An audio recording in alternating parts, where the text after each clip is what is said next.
किंजल बहुत ही बेशर्म और ओपन माइंडेड लड़की थी, लेकिन उसका ये स्वभाव उसकी भाभी कोमल को बिल्कुल भी पसंद नहीं था। कोमल खुद बड़ी ही सिंपल और संस्कारी लड़की थी। वो नई नई शादी करके अपने ससुराल आती है। कोमल जितनी सिंपल थी, उसकी ननद उतनी ही मॉडर्न थी।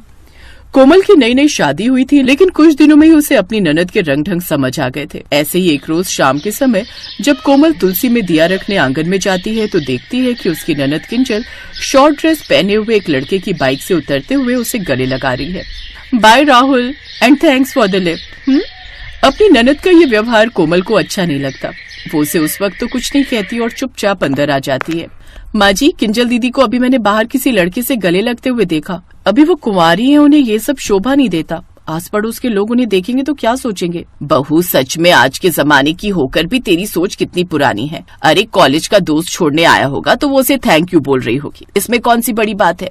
तभी वहाँ किंजल आ जाती है। भाभी, माँ को भड़काना बंद कीजिए और आप मेरी लाइफ और मेरी चीजों से जितना दूर रहें उतना ही अच्छा होगा आपके लिए।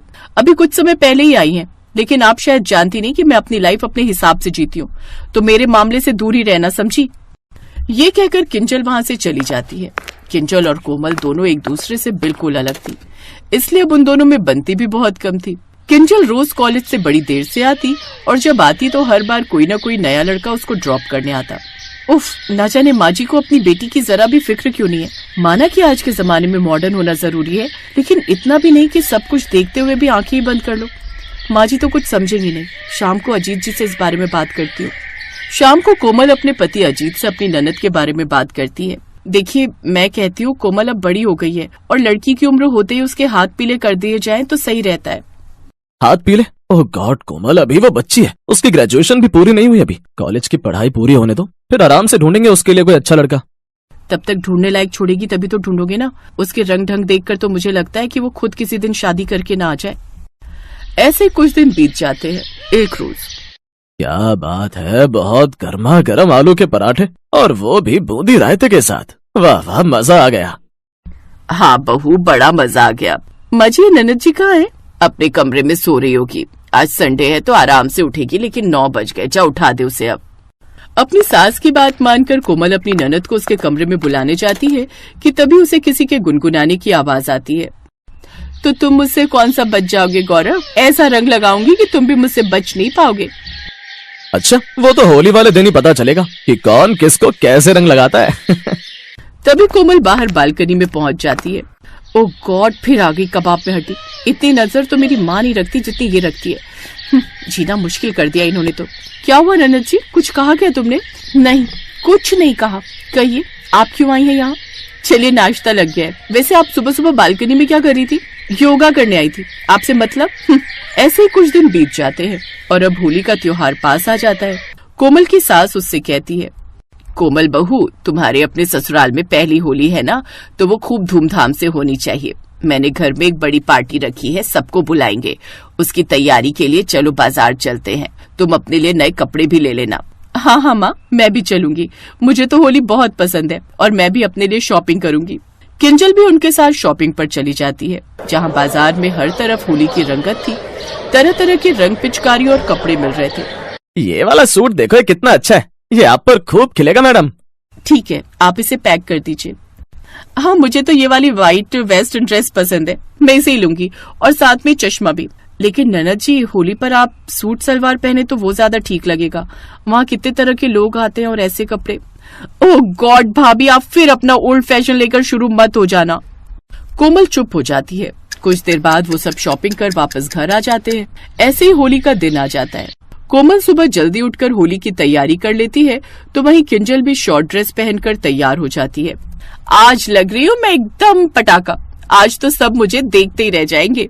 कोमल भी अपने पति के पास जाकर उसे रंग लगाती है। ये लीजिए जी, हैप्पी होली। तुम्हें भी यहाँ की पहली होली मुबारक हो। चलो अब जल्दी से चलते हैं, सब मेहमान आते ही होंगे। उनके घर में मेहमान आने शुरू हो जाते हैं, जिसमें किंजल के दोस्त और पड़ोस का गौरव भी रंग लगाकर वहाँ पहुँच जाता है और किंजल के चेहरे पर रंग लगाता है। Happy Holi baby. Happy Holi YouTube. चलो अब साथ में डीजे पर डांस करते हैं। कोमल लगातार अपनी ननद पर नजर रखे हुए थी क्योंकि उसे गौरव और उसके दोस्तों के इरादे ठीक नहीं लग रहे थे। सब पार्टी में व्यस्त हो जाते हैं और इस मौके का फायदा उठाते हुए गौरव और उसके दोस्त किंजल को भांग पिला देते हैं और फिर बेहोशी की हालत में उसे कमरे में ले जाते हैं। अब आज हम तुझे बताएंगे रंग कैसे लगाते हैं। वो किंजल के पास जाने ही लगता है कि तभी कोमल वहाँ आ जाती है और वो उसे जोरदार थप्पड़ मारती है। मेरी ननद की बेहोशी का फायदा उठाओगे? अभी बताती हूँ मैं तुम्हें होली कैसे खेलते हैं। आज मैं तुम्हारे साथ लठमार होली खेलूंगी। कोमल उन सबको डंडों से मारते हुए बाहर ले जाती है और सारी बात सबको बताती है। सब उन सबकी खूब पिटाई करते हैं। कुछ देर बाद किंजल होश में आती है। जब उसे सारी बात पता चलती है तो उसे अपनी भाभी पर गर्व होता है और वो उससे माफी मांगती है और उसके गले लग जाती है। अब वो अपनी सारी बेशर्मी भी छोड़ देती है और कुछ देर बाद फिर किंजल सूट पहनकर आती है और सबके साथ खुशी खुशी होली का त्योहार मनाती है।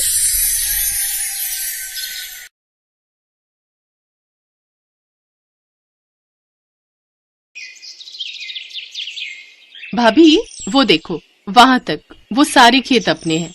अच्छा, तो सब में खेती होती है? नहीं, पापा के जाने के बाद खेती नहीं होती, पर जब पापा थे ना तब कभी गेहूं तो कभी सब्जियां उगाए करते। वैसे हुआ क्या था पापा जी को? 3 साल पहले की बात है। हम सब खाना खा रहे थे। मैंने पापा को खाने के लिए आवाज लगाई पर वो नहीं आए और जब मैं उनके कमरे में गई तो वो उल्टे पड़े थे। डॉक्टर ने बताया कि उन्हें हार्ट अटैक आया था और फिर 1 साल बाद माँ भी उनके दुख में चली गई। फिर बड़े भैया और बबीता भाभी पर ही मेरी और विशाल भैया की जिम्मेदारी आ गई। ओह अच्छा, पर तुम दुखी मत हो, अब मैं आ गई हूँ ना, अब हम हमेशा खुशी खुशी रहेंगे। साक्षी की बात सुनकर उसकी इकलौती ननद रितिका मुस्कुरा दी। बस 2 दिन पहले ही साक्षी की शादी रितिका के भाई विशाल से हुई थी। साक्षी बहुत ही सुलझी हुई लड़की थी और दोनों ननद भाभी की खूब पट रही थी।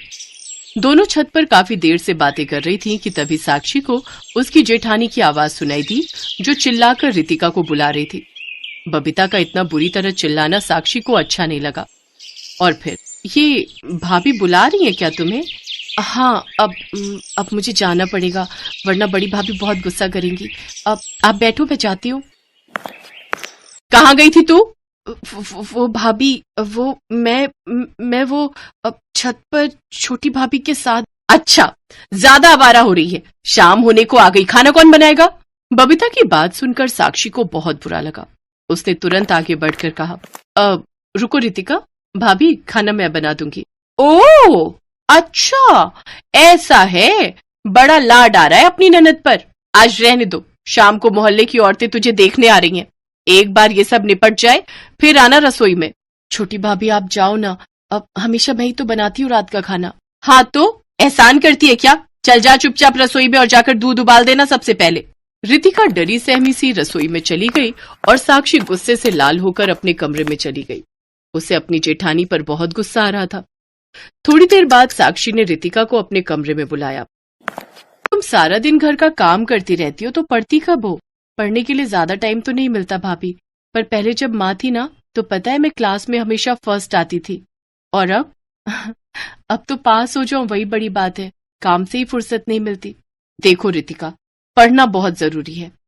मैं तो खुद पढ़ लिख कर पुलिस इंस्पेक्टर बनना चाहती थी, लेकिन फिर। साक्षी की बात पूरी होने से पहले ही बबीता की गुस्से में भरी आवाज सुनाई दी। रितिका, कहाँ है तू? ठहर जा, आज तेरी खैर नहीं। अरे कमबख्त, कहाँ मर गई? क्या हुआ भाभी, इतने गुस्से में क्यों है? मुझे नहीं पता, पर मुझे बहुत डर लग रहा है भाभी, लगता है जरूर मुझसे कोई गड़बड़ हुई है। जैसे ही रितिका बाहर आई तो उसने देखा कि रसोई में दूध उबलकर फैल चुका था जो रितिका ने ही उबालने के लिए रखा था, लेकिन साक्षी से बात करते करते वो दूध के बारे में भूल गई थी। गुस्साई बबीता ने रितिका के गाल पर एक जोरदार तमाचा जड़ दिया, जिसके बाद रितिका जोर जोर से रोने लगी। ये सब देखकर साक्षी उसकी तरफ दौड़ी और उसे गले से लगाकर चुप कराने की कोशिश करने लगी और फिर उसने गुस्से से बबीता से कहा, ये क्या कर रही हो भाभी? बच्ची है वो और आपकी ननद है, तो क्या मेरे सिर पर नाचेगी? ले जा इसे मेरे सामने से, वरना आज हाथ पैर तोड़ दूंगी इसके। सारा दूध बर्बाद कर दिया कमबख्त मारी ने। बहुत देर तक रितिका रोती रही और साक्षी उससे लाड जताती रही। उसने बड़े प्यार से रितिका के लिए खाने की थाली लगाई और फिर अपने हाथों से रितिका को खाना खिलाया। इससे रितिका को बहुत अच्छा लगा और फिर अगले दिन, साक्षी, ओ साक्षी। हाँ भाभी, क्या हुआ? रितिका तुम्हारे कमरे में है क्या? नहीं तो, वो स्कूल से नहीं आई क्या अभी तक? नहीं, अभी तक नहीं आई, कामचोर कहीं की। भाभी कल आपने उसे चाटा मारा था, कहीं वो कुछ कर न बैठी हो। आप जल्दी मेरे साथ स्कूल चलो। बबीता और साक्षी तुरंत रितिका के स्कूल पहुंचे तो पता चला कि वो तो उस दिन स्कूल आई ही नहीं थी। लगता है वो आपकी मार की वजह से कहीं चली गई है। मेरी मार की वजह से नहीं, जरूर वो किसी के साथ भाग गई होगी। कैसी बात कर रही हो भाभी, अभी वो बच्ची है। कोई बच्ची बच्ची नहीं है, वो किसी के साथ चक्कर रहा होगा सो भाग गई उसके साथ। वैसे ठीक ही हुआ, कौन शादी वादी करता उसकी, फालतू का खर्चा। सुन, सबको यही बोलना कि वो किसी के साथ भाग गई, समझी ना? इससे ज्यादा मुंह चलाने की जरूरत नहीं है। बबीता की बातें सुनकर साक्षी हैरान थी, मगर वो करती भी क्या। वो चुप रही और रितिका के नहीं होने पर घर के सारे काम साक्षी पर ही पड़ गए और बबीता सारा दिन सिर्फ उस पर हुक्म चलाती। साक्षी को हमेशा उसकी ननद रितिका की बहुत याद आती। ऐसे ही कई साल बीत गए और फिर एक दिन घर के दरवाजे की घंटी बजी। सामने एक पुलिस इंस्पेक्टर खड़ी थी। ध्यान से देखने पर बबीता को एहसास हुआ कि वो तो रितिका थी। रितिका, तू? जबान संभाल कर मैडम, तू नहीं आप, समझी ना?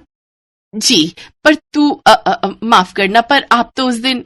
मैं उस दिन भागी नहीं थी, बल्कि छोटी भाभी के कहने पर उनके भैया भाभी के पास चली गई थी। उन्होंने मेरा बहुत अच्छे से ख्याल रखा, मुझे पढ़ाया लिखाया और आज उन्हीं की बदौलत मैं वो बन पाई जो मैं हमेशा से बनना चाहती थी, एक पुलिस इंस्पेक्टर। अच्छा।